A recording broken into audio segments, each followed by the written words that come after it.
You are now listening to the Molten Fantasy Sports Podcast. Yes, welcome back to the Molten Fantasy Sports Podcast. I'm your host, Nathan Braino, and I'm joined as always by my co-host, Matty, the Supercoach Matrix. And mate, we've just made it through the first round of the NRL. I've been waiting for football for, I think it's been nearly 150 days, and first round's done, mate. How'd you find round one? Yeah, it was. There was a lot more close games than I thought. It's good to be back in the studio. We banged out a lot of content at the in the preseason and went through each team individually and went through each position and and then hadn't been on since Tuesday. So it's good to be back. And I'm starting to get the shakes a little bit. Yeah. Maybe we could just do a halftime one next time. We might have to, I think. I would have been able to do a pod halfway through the Eels Storm game, honestly. There's enough to talk about.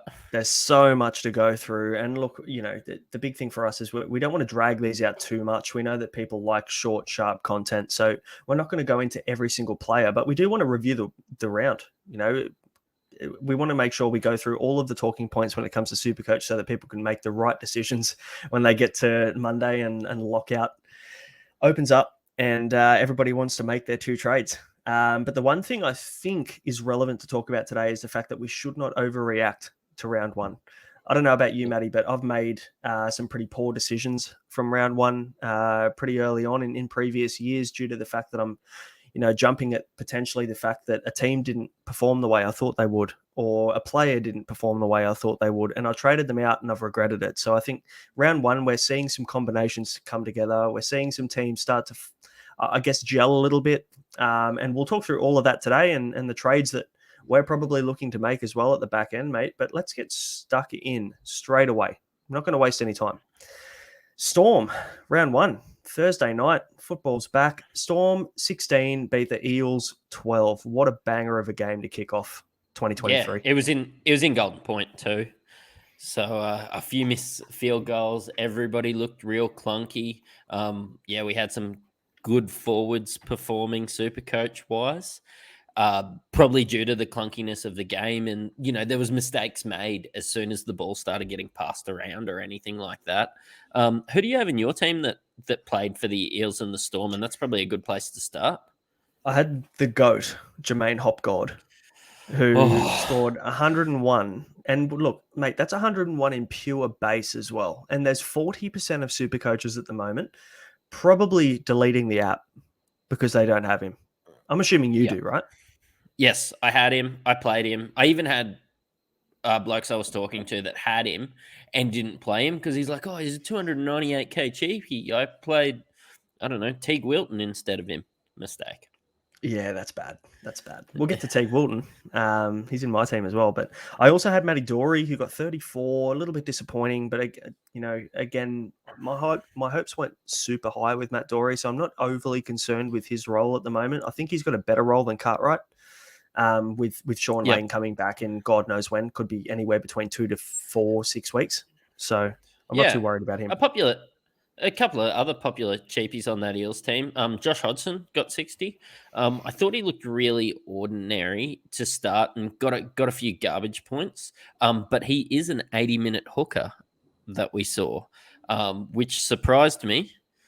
And could look. I think there's better options out there, but scored well.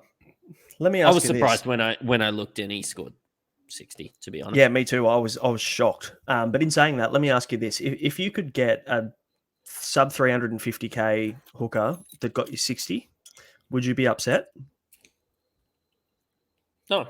Because I certainly wouldn't be. I mean, he's definitely not the option that most people have gone with, but you wouldn't be upset with a 60. I'd take that. No. And he'll make some nice cash. You'd be happy. It's surprising. It's very surprising. Yep. Another guy, Christian Welch, who is relatively popular, 67. He looked great. He got the arm free for a few offloads, which I think is what everybody was looking at. Personally, that's what I was looking at. Whether he gets the arm free, whether Bellamy lets him offload, basically. And he did. He got, I think, 3 or 4 offloads. So, mate, very good signs for Christian Welch at 460k, 67, mate. That's a really good start from him. Yeah, I No one think to he be was upset. priced to an average in the 40s. So yeah, you're having a blinder if you've got him as your second front row forward, or plenty of people had him as their first. So Absolutely. So another guy that was not very well owned that had a break even of around that same price range, Josh King. How good was he? big minutes for Josh King. What did he finish with? 96. Do you see those minutes staying where they were? Because I think he would have played probably, what was it, 65 plus from memory. Yeah, well, he got an extra 4 minutes with overtime, so I don't really see him staying exactly there. But yeah, I wasn't sure. I thought maybe more like a 55-minute role than a 60-minute role. I don't think we can expect 96 from him every week, but he did impress me. He He played definitely 81 made you minutes. look at 450. Oh, there you go. Yeah, so they're expecting him to be a 70-minute. And I think when you've got injuries like they did, it makes it a little bit tricky. But they didn't really use their bench too much either. I mean, Alec McDonald played 34 minutes, Jordan Grant 28, but they were essentially the only couple of forwards on the bench, with Bronson Garlick playing 18 minutes. Tyron Wishart played a bit 31 minutes through. Because of injuries. Yeah, that's right. I mean, are they going to be relying on Josh King to play big minutes this year? Because if they are, and this is a trend, and this is something that continues even next week or the week after, he's a serious look, Josh King. At 450k, he was dual last year and he lost that. He's dual again, I'm pretty sure, from memory. He's dual again. No, he's lost the front row forward.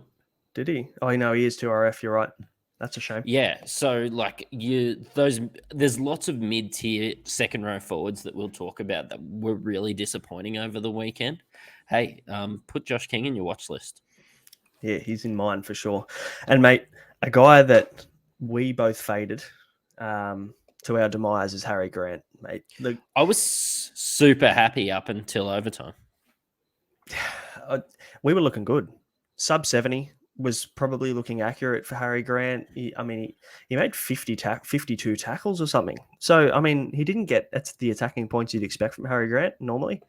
And then that try at the end, he got the line break, he got the tackle bust. I think he got 25 to 30, close to 30 points in that last play to win the game for him. And that's what you expect from Harry Grant. He's, the best hooker in the game. It's just disappointing as a non-owner to see him get overtime or, golden point try, golden point buffer of stats. So yeah. Do you see him playing 80 minutes every week now? No, I don't think so. It just depends what this lineup looks like, but I don't see him playing 80. I don't think they need him to be honest. I mean, he's so used to playing 60, 65. That's all you need from him to get 80 points because he's that good. It's just a bit tricky to see who fills into that role aside from Tyron Wishart at this point. Yeah, and let's talk about the elephant in the room. Cam Munster, 3 to 4 weeks. Tough, isn't it? I mean, you're paying premium for Cam Munster. He is. Went out with a busted finger. It was a compound fracture. So straight through the skin. And the reason he's going to miss 2 to 3 weeks initially, could be more, I don't know, is because obviously they've got to clean the wound out because there's a risk of infection there with compound fractures. I think it was a compound dislocation. I don't think there was a fracture present, but even then they've got to clean the wound out, which is, you've got a big risk of infection within 1 to 2 weeks of an open or a compound fracture. So got to be careful there. So yeah, it's a shame for people that paid up. That's enough for me to trade him if I've got him. I'm not waiting around for 2 to 3 weeks, 850k sitting in the bank. Much the same as the whole Nico discussion that we've all had. I can't sit on 800. I don't have him, but I can't sit on 850k. So if you've got him, trade him out, get some points on the board, and work your way back into getting him. And there are some fantastic downgrade options at 5'8". That we'll talk about today that performed well this weekend. So, mate, you've got a plethora of options that you can go down to free up some cash. Mate, the popular guys that didn't perform this weekend, Jerome Hughes, he was underwhelming. 43 he finished with. Mitch Moses finished on 16. So, mate, I know that people have been talking about how good Mitchell Moses is going to be and that he's going to be a Dally M threat this year, but Yeah, it didn't translate. And we know that's what you get with Mitchell Moses. It doesn't translate to Supercoach points very often. Yeah, Good player, but doesn't translate when he has a quiet game. much like your Ben Hunts and your Adam Reynolds, like good players, great time management, all that sort of stuff. But yeah, didn't come up with the goods. Had some costs, like just couldn't kick a field goal. Like he was in front kicking. Yeah. Dillbags was ordinary too. 32 for Dillbags. I've got him in draft. So I was watching him a bit closer than I normally would. And I'm obviously not going to pay up for him in Classic to start the season with Parramatta's draw being pretty brutal. But in saying that, I mean, you expect a little bit more from Dylan Brown. You expect the base to be there, and it just wasn't there the other night. They had extra time. They had golden points. So a few concerns there. Who do you think now? Let's get moving back to Munster. Who do you think replaces him? Has to be. I sort of had a look at their squad, and it sort of has to be Wishart as much as I don't really like it. Do you think there's a world where Meaney comes into 5'8" and they move a Xavier Coates? Oh no, he's injured now, isn't he? No, he's injured now too. Yeah, there you go. He's out for 4 weeks too. It kind of makes sense for a guy like him to go to the back. To go to 5'8". Yeah, I mean, Meaney, don't get me wrong, played actually pretty well. He played really well at fullback. 74 Supercoach points. You'd be happy with that in your centre wing this week. 5'8's a pretty important position, though. Do you move Meaney into 5'8 and move a wing back to fullback for a couple of weeks? I mean, it does muck up the dynamic of the team there a little bit. So there are some concerns there. I'm not quite sure how they're going to handle it. But you're gonna. So your other winger that's actually playing football at the moment, coming into next week, is Will Warbrick. So what are you putting him at fullback after his second game? Yeah, that's right. That's right. And you got young Tonamapia. The Storm lost a lot of depth to pay up their big guys and come in, and they had to play big minutes. Like, I reckon if they weren't chasing, Bellamy's, perfect record, I don't think Munster comes back onto the field if this is round 8. Nah, you're right. You're absolutely right. Remus Smith, no good, and we called it. Yeah. He was my bust. Yeah. So 31, never been a prominent Supercoach scorer. So bit of a trap. Relevant. Yep. I just want to cover a couple of the second rowers from the Storm. Katoa and Loiero, you'd be pretty happy with both their scores, especially after updates. I think Katoa got an extra 8 or whatever, so 54 and 47 respectively in that sort of cheap mid-tier. You'd be pretty happy with that, with how some of the other second rowers went over the weekend. So definitely, when you pay mid-range price, realistically you're going to get mid-range scores. So the fact that they've pushed above that, 47 for Loiero, 54 for Katoa, I'm stoked with that score if I pick them. Yep. So yeah, me too, mate. That takes us into Friday. First game Friday, 6 p.m. was the Warriors versus the Knights. So the Knights 12 lost to the Warriors 20. A few good things to take from this game. I think the number one thing for me was Ponga actually looked really good. So initially he started really well. He got that try assist close to the line. And then he went quiet through the middle of the game, but he actually still finished. Was it close to, I think it was plus 70 after updates, 72 after updates he finished with. They kept checking his HIA. Did you get a chance to sit there and watch it? I was driving home at the time, so I'd heard about the first HIA, and then they checked him again. So he did spend a bit of time off the park too. Yeah, the last 10 minutes, the timing was awful. When you look at when you need your best player on the park, it's the last 10 minutes when the game's on the line. But we won't get into the decisions by the independent doctor in this one. But regardless of whether he went off the park or not, I think he looked good enough for me. As if I was an owner, which I'm not, but if I was an owner of Ponga, I'd be pretty happy with how he started and pretty excited about the fact they've got another couple of nice games coming up. I'd be holding Ponga and trying to cash in, regardless of whether he's kicking goals or not. I don't think that matters this year. He's in everything. He wants the ball in his hands. So plenty of positives to take from Ponga. Thanks, man. Means a lot. You got him? Yeah, I have him. Yes. Nice. Very good. Mate, otherwise, the Knights look ordinary. They had four Yeah, players that scored more. Six players that scored more than 50. I mean, Brayley got an update into the 50s, but he was low 40s. It was pretty kind of subpar, I guess, from the Knights. Really, they've got dusted up by the Warriors in New Zealand. Yeah, they did. And look, you're not going to look at Lachlan Fitzgibbon. He scored a meat pie, and you know that pushed him up. You'd be pretty happy if you're sitting there with Dan Saifidi, which I know was popular early. I think he finished on like 7 or 8% owned, and covered that break even in a pretty ordinary game. They moved Kurt Mann into the lineup, heading in, and kept Adam Elliott off the bench. But yeah, there's not much to talk about there. Frizzell got injured. Phoenix Crossland's still ordinary, just in case you want an update there.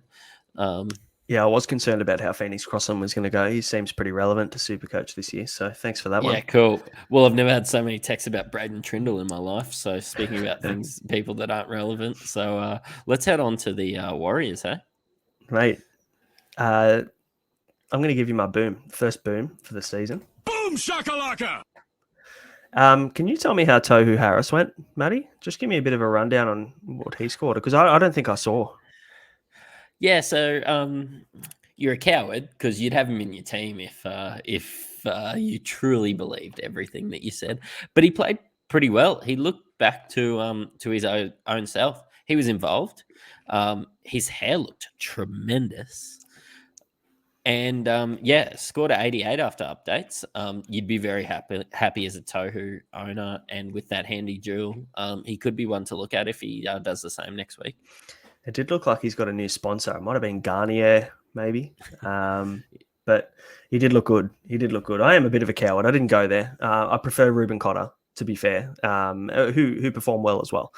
But I did draft Tohu, so I'm not a total coward. I'm only a partial coward.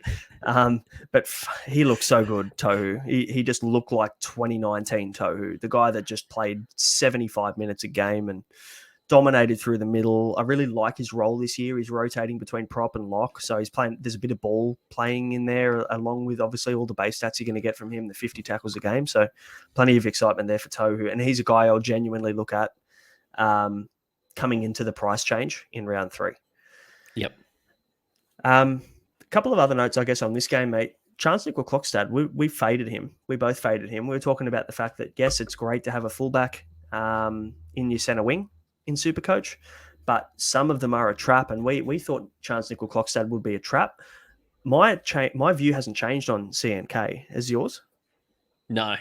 You might have sent me a tweet out. I know that he did get updated to 70. But you know, he got that line break, he got that try. They're not going to be playing the Knights every week, and the Knights looked awful. Yeah, look, I wonder. Let's see him play some quality games over here in Australia before the jury comes out. Although, if you were an owner at 330k, you'd be very happy.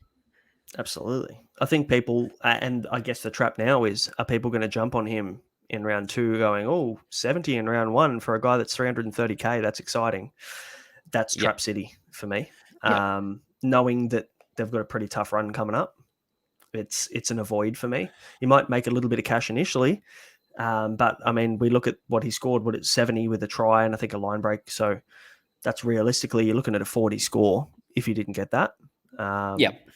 Concerning. That's all I was thinking. And really, at 330k, I think his break even was 32. So honestly, 40's probably completely fine. That's total numbers at the moment. So yeah, that's true. But Sean Johnson rolled out with 74. I'm not going to read too much into that. Basically, exactly the same thing. Halfback's a really important position. You have to get it right. And I think, as you know, he looked great. And with every 70, there's going to be a 30. So don't read too much into that. Yeah, that's a good win from New Zealand. There's going to be some inflated scores there, so it's going to be important for people not to kind of buy too much into what happened against the Knights, because they were poor. But there is a few cheapies that we do need to look at on this team, and Jackson Ford is probably the first of them. 59, 280k. What'd you make of that? Yeah, I mean, he played great. the fact that I think he played nearly 80 minutes, didn't he? That just, he Yep. played good minutes, plenty of excitement there again. But my concern is that Josh Curran only played 20 minutes. So what do you take from that? Is he playing through some sort of injury they haven't publicised? I'm not quite sure what to make of it. I don't see Jackson Ford playing big minutes every single week. He did play 80 minutes. I don't see him playing 80 minutes every week. So No. what happens Andrew there? Webster come out and said that Niokore was going to be the guy that played 80 minutes. And as much as people sort of jumped on Jackson Ford towards the end at 280K bloke starting, it still could reek of trap. Yep. Yeah. Speaking of Niokore, a bit disappointing, really, wasn't he?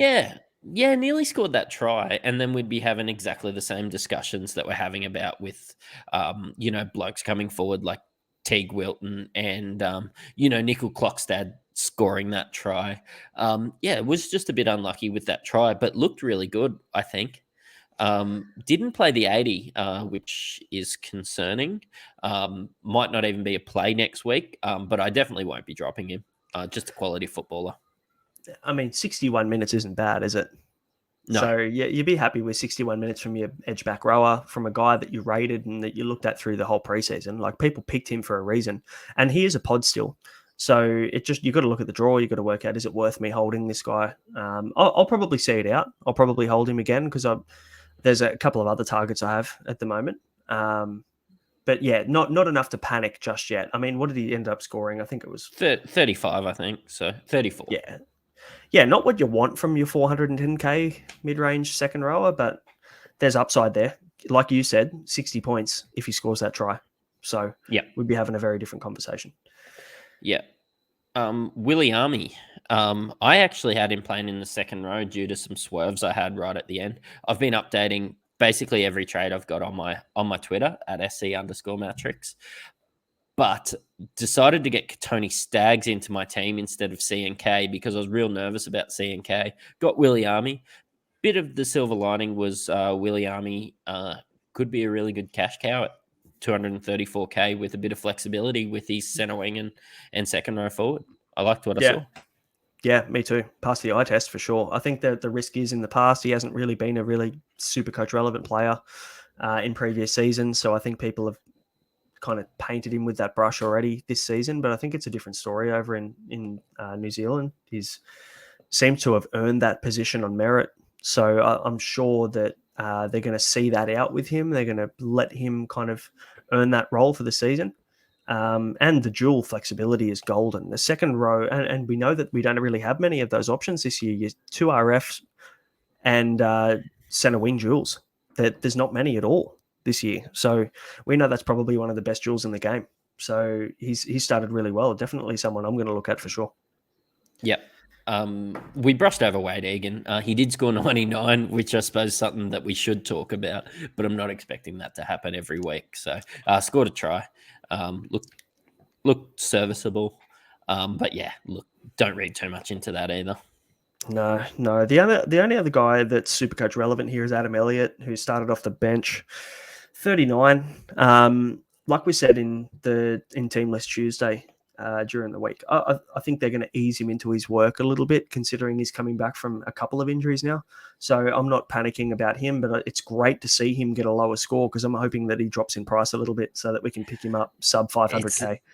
It's something I'm looking to do. I've had him in my team in the 2000 drafts that I did, trying to pick my Supercoach team, and then 540K with that injury cloud. It just goes to show that both you and I made the right decision here for once. So yeah, I know we've made it to a few stinkers this off season, haven't we? But we've done all right there.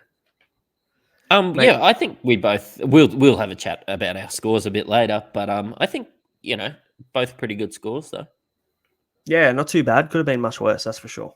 A little bit disappointing with my captaincy choice, like most, but that's okay. Mate, let's move on to your Broncos. 1 by 1 point. Yes, look at this chest. Show the jersey for everybody watching us on YouTube. You'll see Matty wearing his Broncos jersey. So, and you notice that I've taken my Tigers jersey off after the performance this afternoon. So, Broncos 13 beat the Panthers 12. Huge. Yeah. Can I stay at your place for the grand final. After I go watch the Broncos play. What do you think? Yeah, you can do it, mate. I'll let you stay.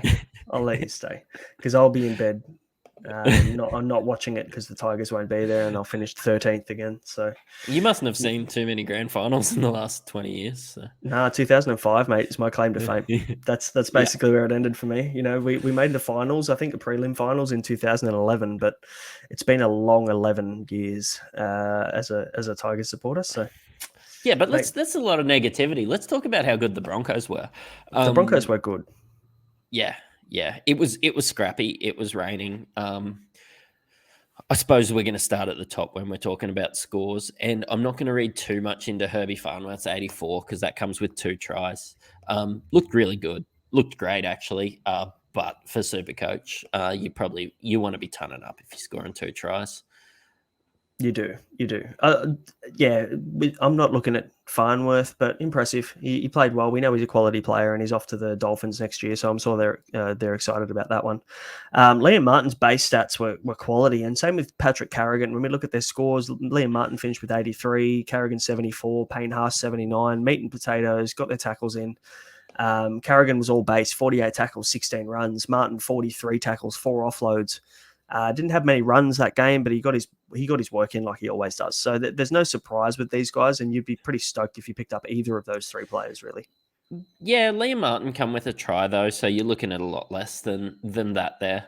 But Haas and Carrigan, I know I had him in NRL fantasy, and I had Carrigan in 1,000 drafts, and I just think we just got what was advertised with those 2, especially being a big game. Like that's matchup proof. Playing the not a lot of points being scored and scoring that many. Big time, mate. The big talking point is Sonny Luke, 57 in 25 minutes. My note here is that Mitch Kenny is boring. And look, to be honest, it's true, really. I think I probably said this maybe because I might have had a bet on Penrith to beat the Broncos. Maybe I was a little bit annoyed when I wrote these notes. But I think Sonny Luke needs to play more minutes next week. It doesn't make sense for them to play. Yeah, I think it was 55-25. Mitch Kenny played the first 55 minutes. Sonny Luke played the last 25. Yeah, they just looked clunky with Mitch Kenny. You need to get Sonny Luke out there. Like he's got great instinct at hooker. He works around the ruck. You saw a couple of line breaks through the middle of the field. It just looked like a different team when he came on. We saw Penrith do that with Appy last year, and it was that sort of 20 minutes. Or if they were down, which wasn't very often, then he'd insert himself a bit earlier. Yeah. But yeah, I think they need to do that. They looked a lot more dangerous with Sonny Luke out there. And I think regardless... Are you looking at Sonny Luke for 230K or whatever he is?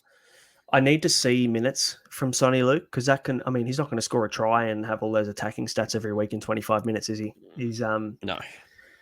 I would want to see Sonny Luke come in the first half and play the rest of the game before I'd probably look at him. But it's promising based on the cash that he could make from this 57, that nearly basement price. That's positive. If you had Sonny Luke, and I know some other podcasters did, that you got absolutely bailed out.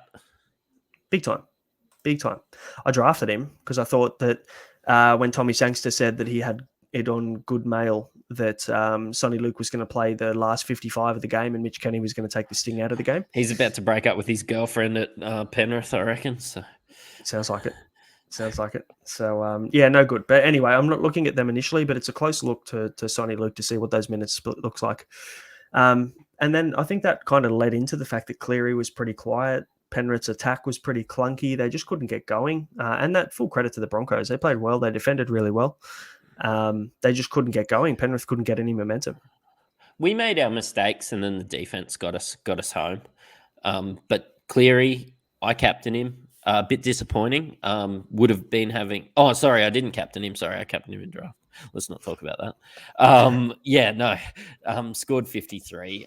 Was just disappointing. But with the weather and everything, if you captain him, you probably should have caught on that it was going to be a bit of a grind. And Broncos are that sort of mid-tier team that can drag you down. So definitely, mate. Taruva and To'o are the big talking points here. Obviously Taruva being 275,000, To'o at 622, I think it was.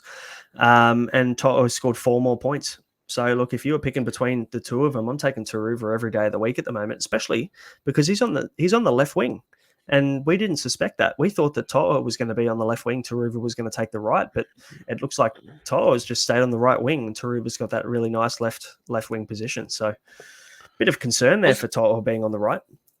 I was disappointed with both. Of course, you're going to be more disappointed with Toa, but I think if you're playing a game where it goes out wide, and Panthers are going to be playing in, if they can pick up their act, going to be playing in a lot of games where they're winning footy, there's still going to be a lot of points for both wingers. I played them both on the weekend. I was disappointed with both because I probably thought even Taruva was going to outscore 40. So. Yeah, definitely. And mate, Garner, did you start with Garner this year? No, neither. No. Big concerns with him and his role. I mean, with Jamin Salmon on the bench, took the last, I think, 25 minutes. So I think Garner only played 55. That's a concern, considering everybody's banking on the fact that Luke Garner was going to have an 80-minute left edge role at Penrith. So it doesn't look like that's the case. Yeah, and I think he went down in ownership for a lot of reasons. I know a lot of people at work and stuff that I was talking to did have Luke Garner in their team. It was purely that price. But I think for 400K, I'm going to want a guy that I can rely on every week.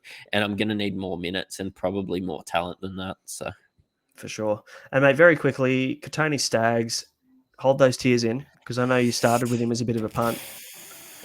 Mate, the Katoni Staggs roller coaster continues. He honestly did exactly what I said when I was leading into it. But yeah, I just had a feeling, and sometimes you just got to go with your gut, and sometimes you get it wrong. Again, it was one of those games where it didn't get out to the wings. You'll notice all our other wingers and centers scored relatively poorly as well.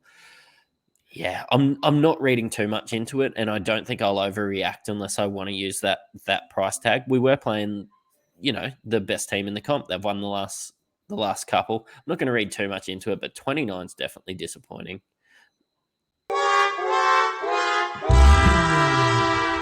Yeah, tough. You want, I mean, that's why you picked him for the upside, right? But you've got to ride the roller coaster of Katoni Staggs, just like guys like Josh Adokar and all the other ones with high upside. So honestly, man, that's the first time I felt disappointed about picking Katoni Staggs, because when you pick a guy from your team, you're just happy when they win.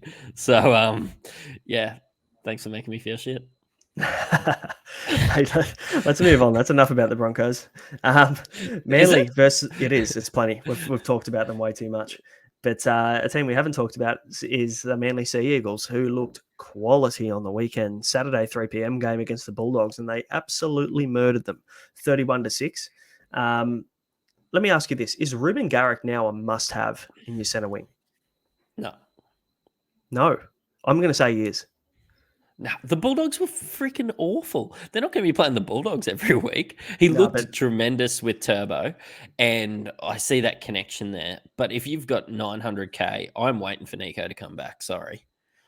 Yeah, I think you've got to toss up whether you want Nico or whether you want Garrick. You can't really have both. But honestly, man, Manly look good, regardless of who they're playing. I know Bulldogs were bad, but regardless of who they're playing and regardless of what the opposition were doing, their structures look great. They moved the ball well. Turbo he was on one leg and he just decimated blokes. And Ruben Garrick, I prefer Ruben Garrick on the wing than I do at fullback from last year for the majority of the season. He scored a double and got 112 points. Goal kicking on a good team. I mean, they're not going to play at 4 Pines Park every week, though, are they? So no, it was the perfect weather. The Bulldogs were terrible. Yeah, look, there is plenty of base there, and I love Garrick. I had him for a lot of last year, but I just don't consider him a must-have. I'd almost say that eventually you're going to need him. So it might not be right now and it might not be the right time, but I reckon eventually everyone's going to be talking about how can I get Garrick in my team. So definitely worth talking about there. Mate, Tommy Turbo, big comeback, 97, big upgrade as well. I think he was 73, so I think he got a 25-point upgrade or something like that. He looked like he was in first gear and he nearly cracked a ton. He looked good. Just a couple of things, like you saw that big sweeping pass that he went to do, and it just sort of went over the touchline. If he can score 97 while clunky, I said it during about nearly every other podcast that we had, because he was one of the first guys I added, that he can cover 59 on one leg. Mate, he was on 1.5 legs and nearly turned up. Crazy. If you didn't start with him, you're way behind the 8 ball at the moment anyway. But you probably went with Latrell and Teddy if you didn't start with Turbo, and you wouldn't be overly disappointed with that either. You paid an extra $300K to get 20 less points. The same. Yeah. I think what did Latrell finish with? 70 odd. So yeah, mate, that Turbo's a must-have. Mainly have the bye next week as well, which is relevant to talk about as well. So if you don't have Turbo, you're waiting until round 3 to pick him up anyway. Yep. I think we should at least chat about Daly Cherry Evans. 120 with a hat trick. That's what deters me. Is that the fact that he had to score 3 tries and 51 points, I think, if my maths is correct, and also add the line breaks in and all that extra stuff that he got with those tries. If someone's scoring a hat trick, I'm wanting 150. I'm not wanting 119. I'm a harsh critic, but Daly Cherry Evans, not goal kicking as a half. I'm not a huge fan, and I feel like he's not going to score a hat trick every week. And if he didn't score a hat trick, he would have scored 55 to 60. Would we even be talking about him? Which is super important to note, and we're going to have exactly the same conversation about Jermaine Osako in a minute. But he is a lot more expensive, and he plays Origin. Just don't see that 120 and just add him in. Don't drop Cleary if anybody's thinking about it and you haven't played much Supercoach before. If you see Cleary score 50 and Daly score 119, just press the little tab button, work out how he got his points, and they're not going to be playing the Bulldogs every week. He's probably never going to score 3 tries in a game again. And the Bulldogs will come good eventually. It's just going to take them a while to get those edge connections going. Yeah, I'm ragging out because they were awful this week, but they do have a lot of quality players. That's why we've looked at them and chatted about them so much. That's right, and it's round 1. Don't panic just yet. I think the other Manly players we want to quickly touch on before we move to the Bulldogs, Gerbo, everyone was pretty excited about him at prop, and his work rate was great, and he did all the right things at prop. He just didn't get any attacking stats, so it was all pure base. I think he ended up with 47 or 48. So when Kepi got dropped to the bench, who went to lock? It was the prop Aloier, Josh Aloier, started at lock, but he only played the first 15 or 20, and then Kepi came on. So I think Kepi still ended up playing 50 minutes. So bit of a, I guess, misleading for people that thought they were grabbing him because he was going to be starting lock. He kind of still did play the role I expected him to play, except I didn't start with him. Did you trade him out when he got named on the bench? Yeah, I traded him out to Davey, which we'll chat about in a minute, but that was still, I just freed up 50K because I thought that he could probably score 50 starting. So yeah, not upset, all good. But play good minutes and you'd be happy if you had him.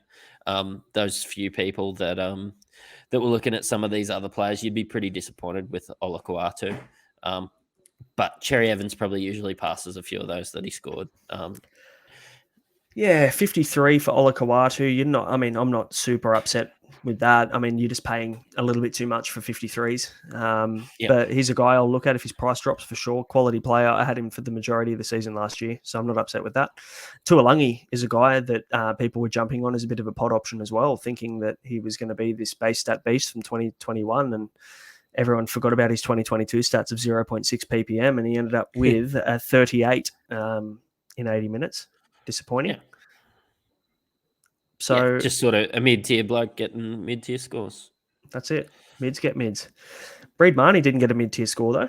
He was the best on park for the Bulldogs, 76. Probably the only bloke that I would look at in this team and consider to even think about having in my Supercoach team based on round 1. Yeah, I think Max King, did a lot of work in there too. But yeah, Red Marnie looked really good.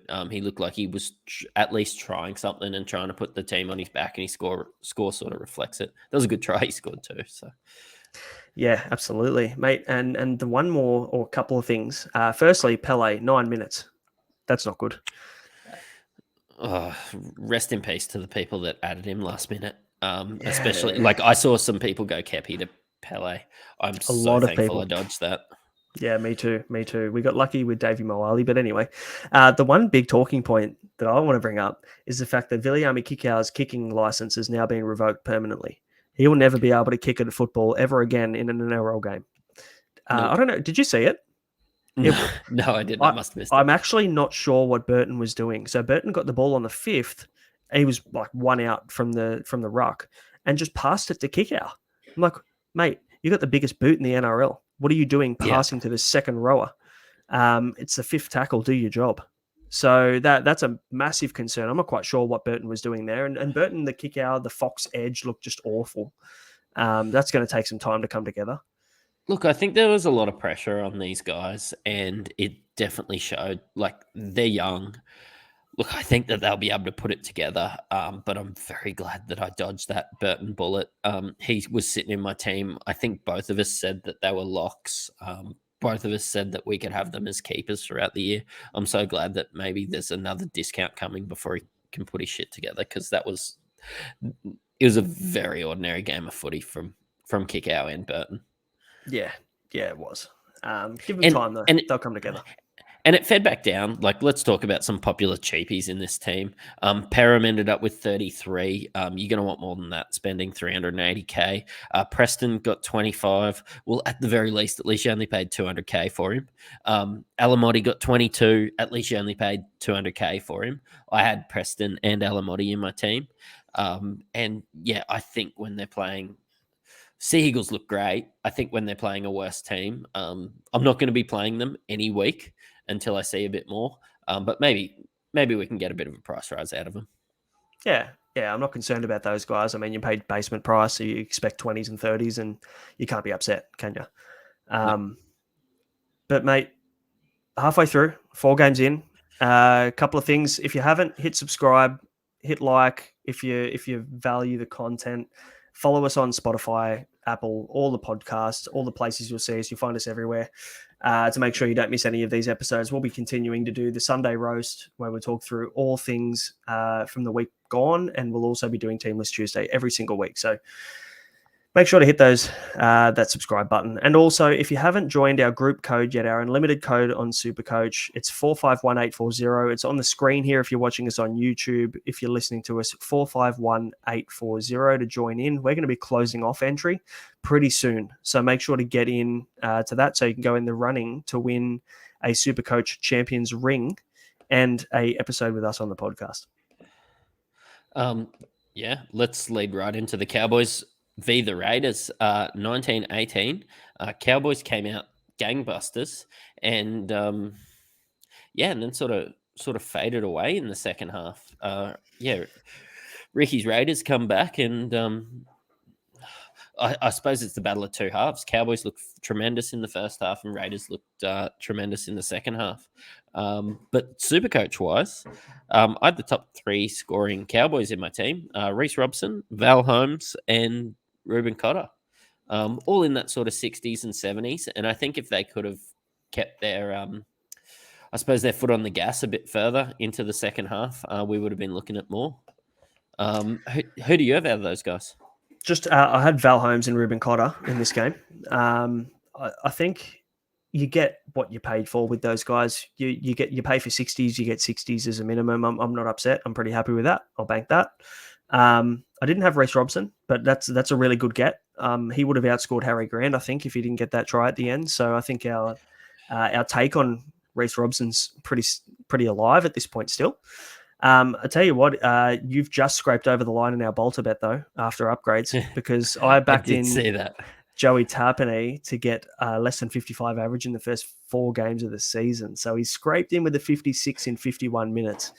Not convincing for me. And this is the reason why I probably wanted to go against him initially, is because we know that his minutes are going to take some time to build up throughout the season. It always happens every single year. People were hoping he was going to come in and be that base stat beast of 80 or 90 average like he was in the middle of the season. And that's just not going to happen with Tarpanay to start the year. Yeah, and he's priced at I think a 65 average or something anyway. So it's still a good result not having him, and hopefully getting that discount, because I know that he's definitely somebody that I'll be looking over that Origin period, having that Kiwi accent. So yeah, for sure, mate. A guy that doesn't have a Kiwi accent, Scotty Drinkbolter. He scored 2 tries and a try assist, and still got sub 60. Got 59. Yeah, that was filth. That's concern with very minimal base stats. We knew that this was going to happen. He relies very, very heavily on on attacking stats. I think he does have those attacking stats very often, though. Like, you look at those hundreds that he scored last year, it was a lot of attacking stats. And if the Cowboys are as good as they were last year, we're going to be seeing better scores than 59. But it is concerning, especially. Would you be that disappointed if you had him instead of, say, a Teddy or something? You would have saved 100K for the same score. So, yeah, I think long term, I'm more than happy to have Teddy, knowing that he'll score your 120s, 130s, and be pretty consistent. I'm not upset. Anybody else that's worth talking about in the Cowboys? They were pretty mediocre. I actually expected a bit more from them. Let me tell you who I would be upset with, mate. The first one is Hudson Young. So if you're paying 600 plus thousand for a second rower and getting 39, I'd be annoyed. And we called this again in the preseason when we talked about the Raiders. We said Hudson Young is not going to score, 14 tries or something it was last year. Yep. So he's priced at that, averaging a 60 odd. That's not going to happen again, and it didn't. 39. So that's what you're going to get from Hudson Young. And another guy I'd be upset about is Jeremiah Nanai. So again, we called this one too. Jeremiah Nanai finished with 27? He finished with. That's awful for 660,000. So pretty disappointing from him as well. So that's what you get. I guess you got to take the risk of getting those low 20s and 30s when you've got really high attacking reliant players like Nanai and Hudson Young. So and Talagi scored a try, got 57.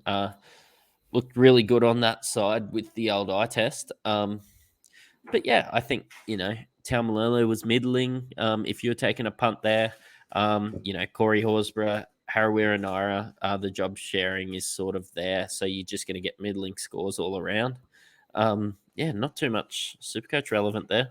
I saw some guys added Harley Smith-Shields. I suppose for a cheapie, he scored what you expected out of him. Yeah, you got the same as you would have got from Isaac Thompson or someone like that anyway. So yeah, even Hayes Perham, all those sort of blokes, yeah. Pretty stock standard, really. Mate, let's move on. Sharks lost to the Rabbitohs 27-18. Big talking point here is, it was a banger game. I really enjoyed it as well. But the big talking point here is Latrell Mitchell, potentially down with a PCL injury. So he managed to finish the game. But there's I suppose if you're owning him at 890,000 or whatever he's priced at, you'd be a little bit concerned seeing how hampered he was at the back end of the game. Yeah, and if you've been watching our podcast, you were probably going, Turbo and Teddy over Latrell. But a lot of people, have gone against the grain. And if you have Latrell, it's just a super easy swap to Turbo, isn't it? Yeah, save yourself 300K. Nice little downgrade. Like, this injury is concerning. It is. I think the one thing, the NRL physio is on top of this kind of stuff, and he basically said with PCL injuries, it's a stability issue, it's a mobility issue, but it probably won't see him missing any games. It's just a performance-based thing. So you would be a little bit concerned owning Latrell, knowing that he's going to be a little bit hampered. And if anything, if you're injured and you've got a player that's injured at that price, you'd want them not to play, wouldn't you? So that they don't just plummet in price. So if anything, you'd probably rather it be something a little bit more serious and you can easily trade or drop, knowing that he's not going to drop in price. But yeah, he'll probably play through this based on that, but you might see a little bit of a dip in performance from Latrell over the next few weeks. Yep. So did you expect the Sharks to be this? I thought that they were actually relatively impressive without Nico. They were good. I think they put up a really good fight. But there's some really, really high scores through the Rabbitohs, isn't there? Massive. Man, Campbell Graham, 109 with a double. I mean, everybody talks about Campbell Graham as with the base stats that he put up last year. He's got one of the highest bases as a centre wing. But he absolutely carved him up on that right side. So that's super positive. Not someone I'm going to look at. Not initially anyway, based on his price, but you can't go wrong with Campbell Graham. You're going to get a 50 or a 60 every single week and then add the attacking stats. I added him in the other code, NRL Fantasy, that naughty word that we talk every now and then about, because of that base stat, and then you get double. Like, very, very. That was probably the one game that I was sitting there watching my NRL Fantasy score over my Supercoach scores, because I actually had very little from either team. But you'd be happy, you'd be ecstatic. Cam Murray, he is somebody that is a bit more. He is somebody that's must own, really. I don't I'm have him. going to rip my don't think team you apart have to him. get him. Yep. I'm going to rip my team apart this week to get him. He's one trade that I need to get Cam Murray. I stuck strong. We were talking throughout the weekend, and I was going to say I'm going to go down from David Nofaluma to Tommy Talau or somebody around that price range, and I'm going to get Cam Murray in instead of Teague Wilton. I probably would have been about net 60 points ahead if I did that, but I didn't want to be that guy that runs a podcast and talks about my trades and then backflips on them at the end. I'm always going to be transparent. If I say I'm going to do a trade in the pod, I'll do it. But you can guarantee that I'll be finding a way to get Cam Murray in my team this week. Yep. I will at least be looking at it. Will you be looking at Lachlan Ilias, though? I won't, but mate, how good was he? Second coming of Andrew Johns, I reckon. Lachlan Ilias. This is his world. We're just living in it. He looked exceptional. And did you own him last year? Yeah. I mean, most people that knew what they were doing probably had him as their reserve halfback for half the year. And it was such a slow burn, and it was so frustrating because I was hoping for somebody I basically did what I'm doing with Tanner Boyd this year. I was hoping there was some weeks that I could play him, and they just never came. After seeing that performance, it's coming. He was good. He was really good. I'm going to need to see a bit more. Because we've got so many good stocks, good players, good options in the halfback position, I don't think he's a look at the moment. But, mate, if he can keep this up, he's going to tempt some people come around 5-6.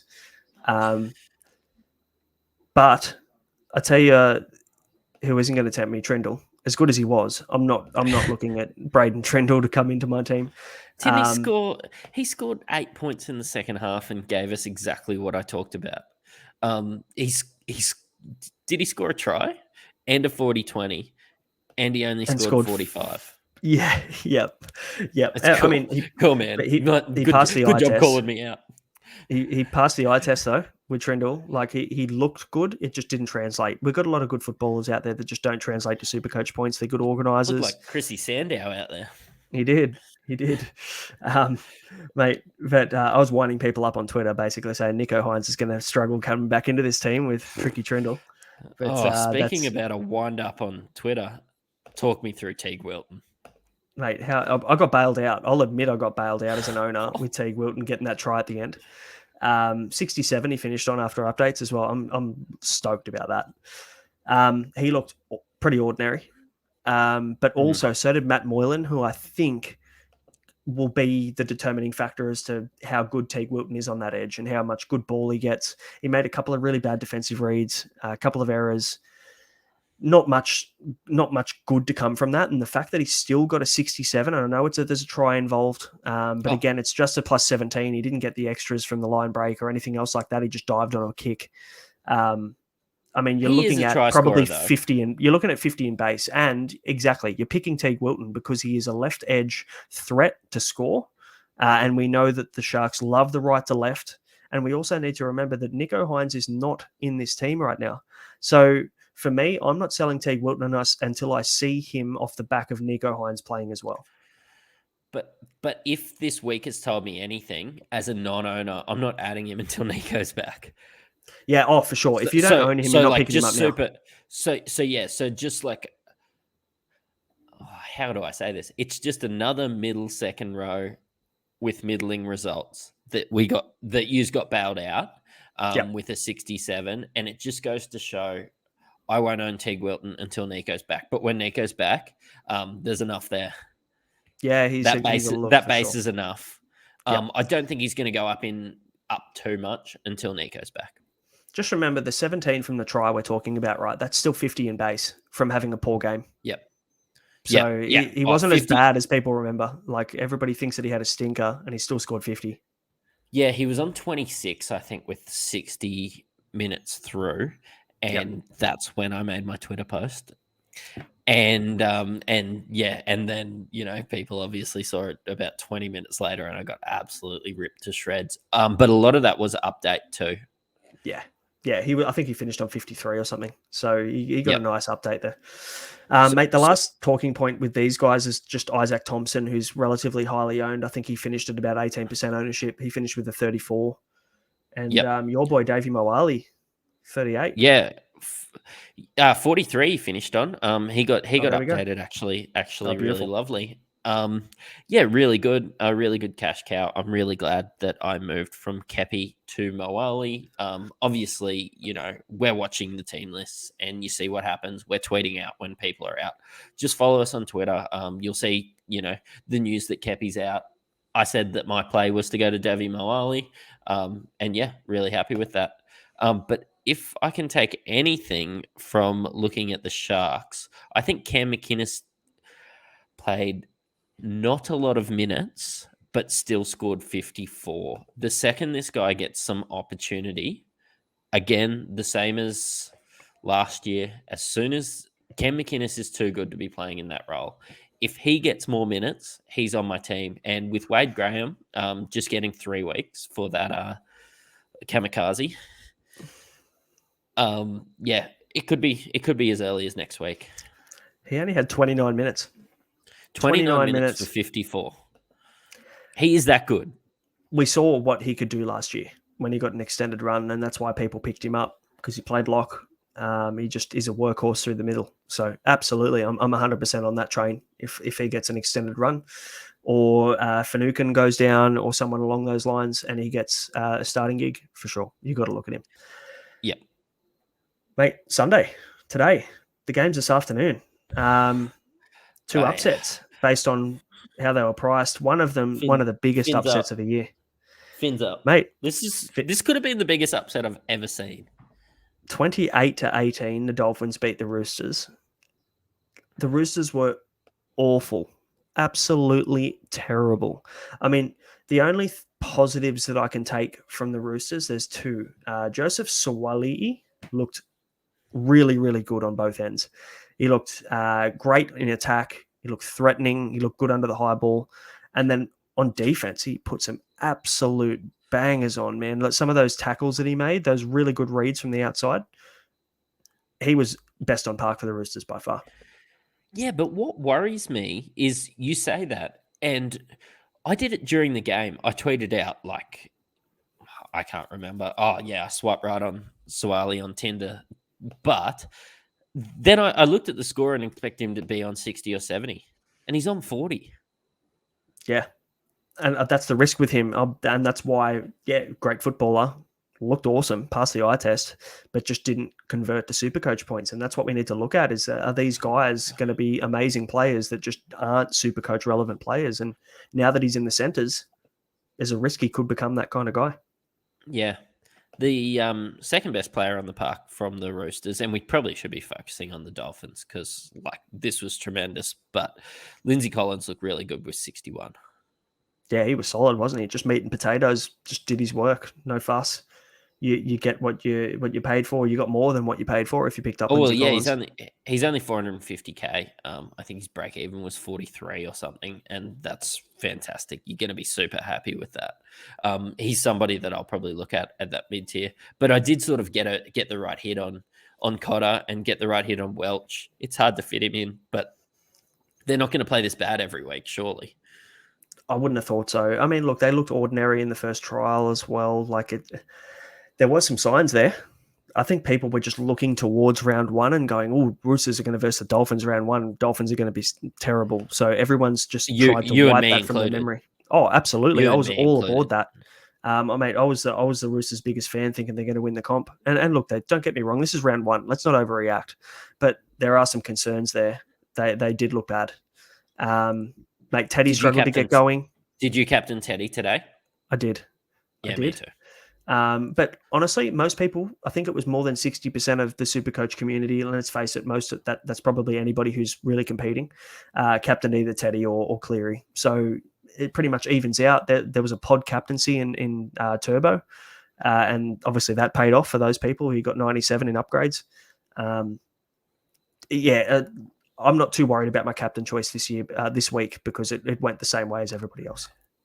Yeah, and don't get off the Chiefs train if you didn't get the chance to watch this, because there was HIA, there was injury. He got absolutely smashed.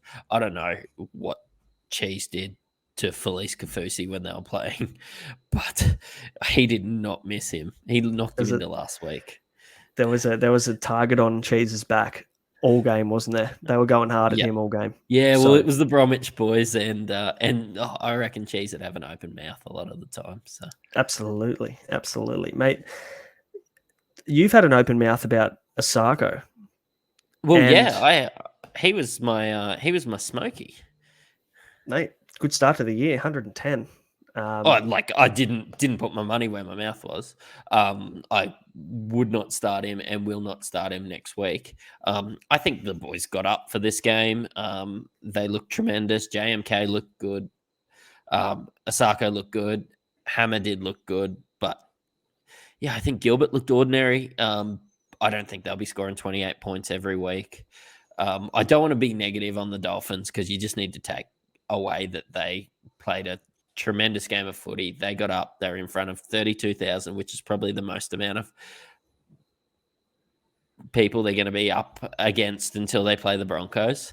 But yeah, I don't want to take too much away from them, but I won't be rushing to add a lot of these Dolphins players. No, that's right. I think the inaugural game for the club, everyone's up for Wayne Bennett. Everyone knows the narrative around how Wayne Bennett in 1988 took the Broncos' first game against premiership contenders and they knocked them off. And there was a big push there for Wayne Bennett to make sure that happened again here. Can they back that up next week? I don't know if we'll ever see the Roosters play as bad as they played today. And I'm not sure we'll ever see the Dolphins play. Oh, well, this year, see the Dolphins play as well as they did today. They were tremendous. Fun fact, Trent Robinson has only won 3 out of 11 games in his career in round one. So very, very bad first round starter, Trent Robinson, is in his career as a coach. So yep. Just one more, actually. Sam Walker looked good. I'm not upset about Sam Walker's score. I think he finished with 60 odd? 60 exactly. You had him. Yep. I had him as a reserve in halfback, and I was, 60 is good. I can take that. I was taking him for his upside, though, and hoping that Roosters were going to pile some points on. He'd get some extra goal kicking points. Didn't exactly go to plan, but mate, the guy that everybody's going to be a little bit upset about that people were high on was Egan Butcher. I don't know. Did you watch the game? Yes, I did. Yeah, negative 16 in negative stats, minus 16. So you made the mistakes. He did get that 10 too. I wouldn't trade him if I had him, but he's definitely not an ad for me. I actually expected to. I was watching Egan Butcher, wanting Egan Butcher all week. I just, I had that sort of 420K. I was high on Niokore. But yeah, really happy that I dodged this game at the very least. People that took Hammer would be pretty happy though. We've been basically bashing the bloke all preseason. Yeah. And he finished with 79. Yeah, he hammered us. Scored the first try in Dolphins history. Look, it's a wait and see. I'll eat humble pie and add him week 3 if I need to. I'm going to need to see a bit more than this. I'm still concerned about the Dolphins, though. Don't get me wrong. Like we look at the Dolphins scoring 28 points. Are they going to do that every week? I don't think so. There was a lot. Yeah. There was a lot of ownership in the Dolphins too, which we should address. Tom Gilbert, 54, sort of exactly what we said. I think this was sort of his ceiling. This was a really good game, but he was priced at a 48 average. And if you're spending 500K, you probably want more than that from him. Isaiah Katoa, he only just covered his break even, and he was priced at 230K. Ray Stone, 27, again, only just covered his break even, and he was a cheapie. Just proceed with caution. For sure. I think they've scored the third most as a team, third most Supercoach points for the round. total as a team, and that's not going to happen every single week. Oh, sorry, fourth most. You've got to watch. You've got to continue to watch another week and see whether they can back this up. And don't get me wrong, I'm more than happy, like you, to eat humble pie in round 5 or 6 if these guys are just tearing it up and they look really good. You get them then. Yeah, and a lot of these guys were priced with playing for really good teams like Jeremy Marshall King and everything. I don't see Jeremy Marshall King getting those line breaks every week. I don't see Mark Nichols getting those tries every week. You know what I mean? Like, take it with a grain of salt. Let's not overreact. Let's just settle down after we've had our fins up beers and just chill out, look at it for the week that it was, see what happens next week. And if we start to see trends, then we'll adjust. For sure. Mate, last game, Tigers versus Titans. I'm pretty disappointed. I watched the whole game. I watched nearly every game this week. I think the only game I missed was the Cowboys and the Sharks. But, mate, Tigers were ordinary. But again, it's the same thing as what we're expecting from the Bulldogs. When they've got so many new personnel in this team, new combinations, new players. It's going to take them a while to get into their work. It's going to take them a while to come good. But I tell you who did look outstanding was Adam Dewey. He was quality, wasn't he?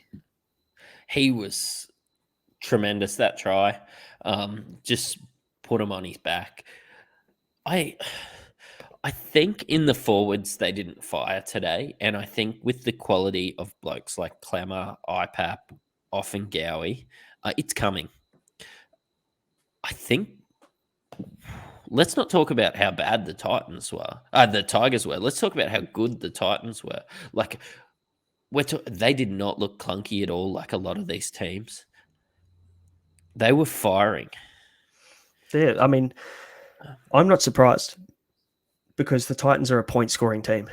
They don't play a lot of D, but I tell you what, they can score points against the best of them. They can score points against the best teams.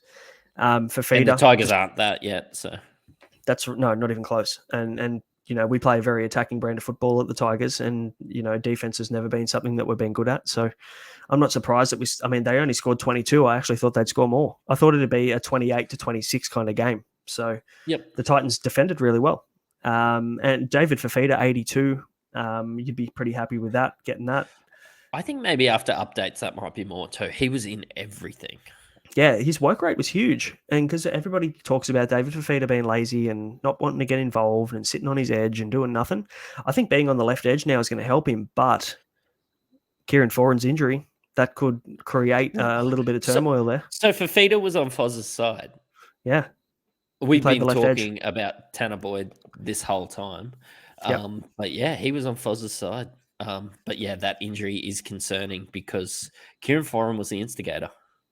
Yeah, he was. It'll be interesting to see what goes on there because, I mean, if he misses a few weeks, who comes in? Toby Sexton would come in then. So, I mean, we saw what they did last year with Toby Sexton.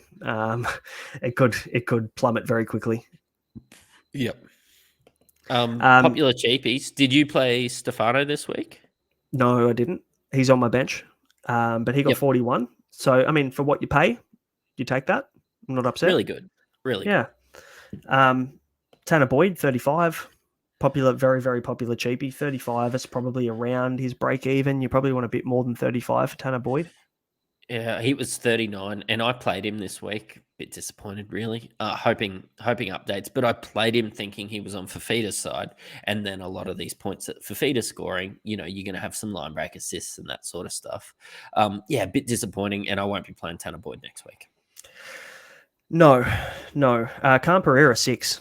And look, we got Khan Pereira knowing how potent he was and how good of a finisher he is and just how exciting he is as a player, but he doesn't have the base stats in him like some other good options, and that's why he's 200,000 is because you're hoping that he gets over for a try and gets you 40 or 50. He didn't have that this game. Mate, if I'm down 100, I'll probably put the VC on Khan Pereira 1 week this year.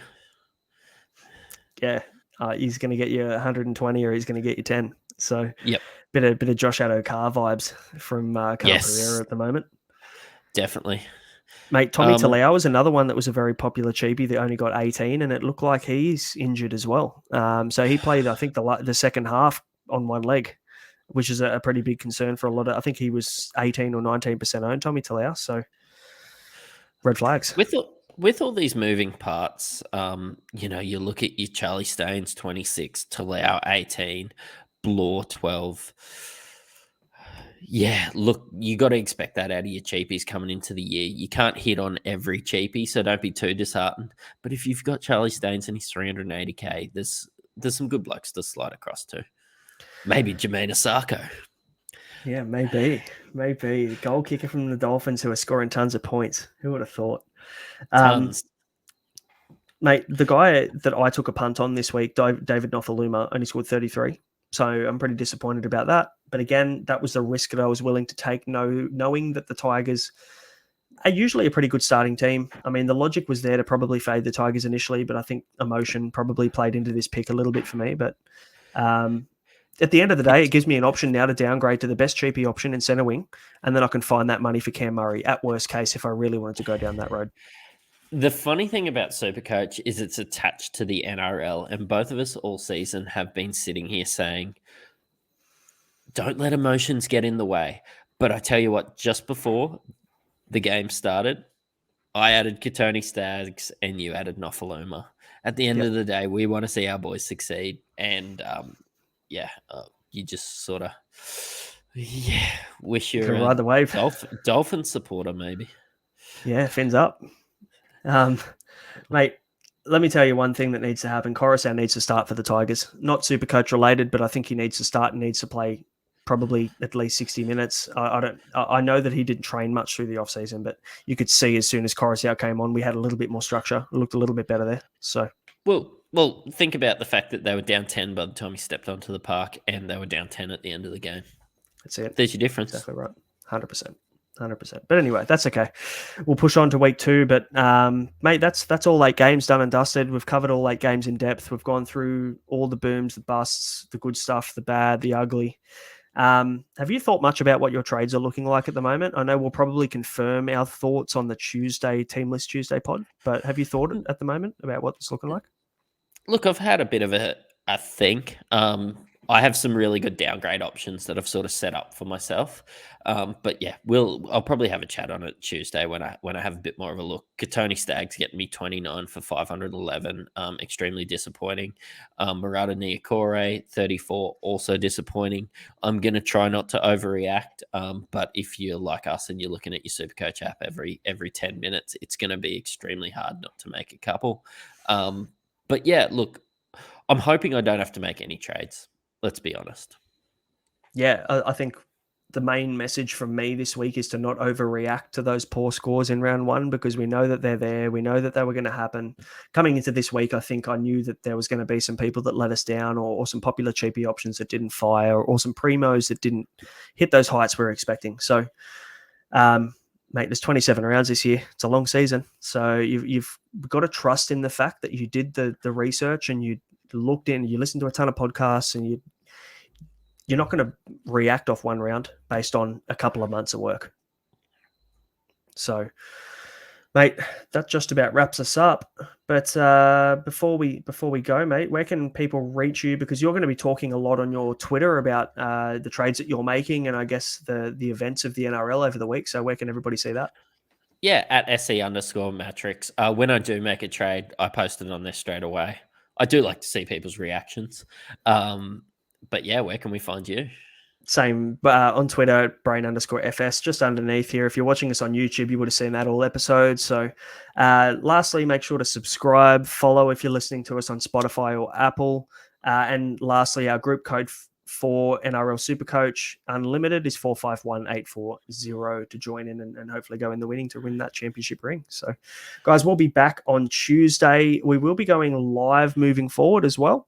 So we'll drop the time that we'll be going live over the next couple of days. It's something that we'll be working on moving forward just to get initial reactions out there on team lists and Sunday reviews. So look forward to that. Keep an eye out on the link to make sure that you follow along, and we'll keep you up to date on all things Molten Fantasy Sports moving forward. AFL boys are doing a great job over there as well.